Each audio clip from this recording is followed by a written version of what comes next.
dan beradab. Empat, rakyatan dari titik. bahwa sesungguhnya kemerdekaan ialah hak segala manusia dan oleh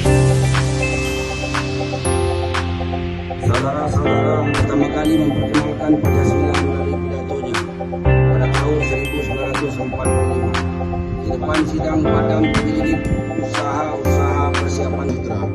Ya Allah, Ya Rahman, Ya Rahim, kabulkanlah doa kami. Rabbana atina fid dunya hasanah wa fil akhirati hasanah wa qina azabannar.